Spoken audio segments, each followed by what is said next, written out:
السلام علیکم ناظرین، بسم اللہ الرحمن الرحیم۔ ایک کفن چور کا واقعہ جو ہر نئے دفنائے ہوئے مردوں کا کفن چرا لیا کرتا تھا۔ ایک رات اس کے ساتھ قبرستان میں کیا معاملہ پیش آیا، آئیے جانتے ہیں۔ ایک بزرگ جن کا نام حضرت سیدنا اسحاق رحمۃ اللہ تعالی علیہ ہے، آپ فرماتے ہیں کہ ایک شخص ہماری محفل میں آیا کرتا تھا، مگر اس کا آدھا چہرہ ہمیشہ چھپا رہتا تھا۔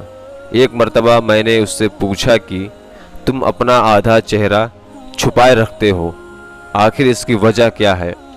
مجھے اس راز سے آگاہ کرو۔ اس نے کہا کہ اگر آپ امان عطا فرمائیں تو میں اپنا معاملہ بتاتا ہوں۔ کہا کہ بتاؤ اصل معاملہ کیا ہے؟ اجازت ملنے پر اس نے اپنی داستان کچھ اس طرح سنائی۔ اس نے کہا کہ میں کفن چور تھا، میں نے کئی قبروں سے کفن چرائے۔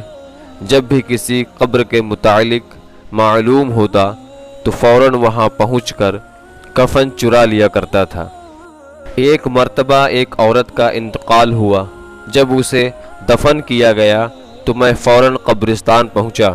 جب اینٹیں ہٹا کر کفن کی ایک چادر ہٹائی اور دوسری چادر کھینچنے لگا تو اچانک اس عورت کی بے جان جسم نے حرکت کی اور چادر کو تھام لیا۔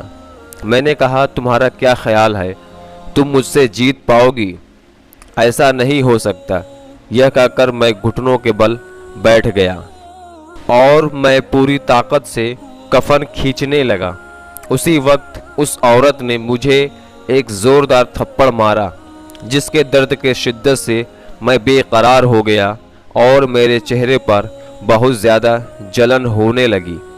یہ کہہ کر اس چور نے اپنے چہرے سے کپڑا ہٹایا تو اس کے گال پر انگلیوں کے نشان چھپے ہوئے تھے۔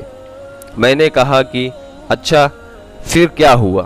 اس نے کہا کہ میں نے پھر اس کپڑے کو اس پر ڈال دیا اور جلدی جلدی میں نے اس قبر پر مٹی ڈال کر دوبارہ سے بھر دیا، اور میں نے یہ ارادہ کر لیا کہ جب تک میں زندہ رہوں گا دوبارہ کبھی بھی چوری نہیں کروں گا۔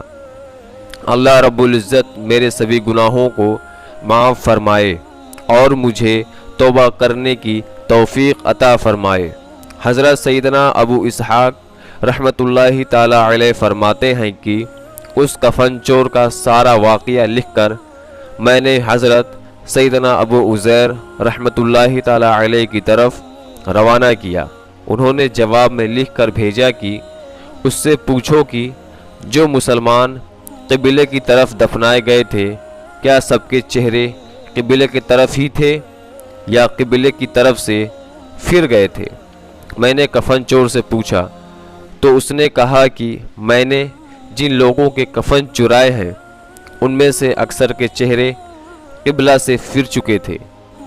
حضرت سیدنا ابو اسحاق رحمۃ اللہ تعالی علیہ فرماتے ہیں کہ میں نے یہ بات لکھ کر حضرت ابو عزیر رحمۃ اللہ تعالی علیہ کی خدمت میں بھیج دی تو انہوں نے جواب میں یہ تحریر بھجوائی کہ انا للہ و انا الیہ راجعون۔ اے اسحاق، جن لوگوں کے چہرے قبلہ سے پھر چکے تھے، تو میرے عزیز دوستوں، اللہ رب العزت ہمیں اپنے حفظ و امان میں رکھے اور ہمارا خاتمہ حضور پاک صلی اللہ تعالی علیہ وسلم کے سنتوں پر فرمائے۔ داستان عبرت میں ہمارے لیے عبرت موجود ہے کہ کتنا خوفناک معاملہ ہے کہ جو لوگ سنتوں سے منہ موڑ لیتے ہیں وہ کام شریعت کے مطابق نہیں ہوتے، اور جو دنیا کو دین پر ترجیح دیتے ہیں ان کے ساتھ قبر میں بے انتہائی معاملہ ہوتا ہے۔ دوستوں، قبر اور آخرت میں لمحہ بھر کا عذاب بھی برداشت سے باہر ہوتا ہے۔ ہمارے نازک جسم جہنم کی بھڑکتی ہوئی آگ کا مقابلہ نہیں کر سکتے۔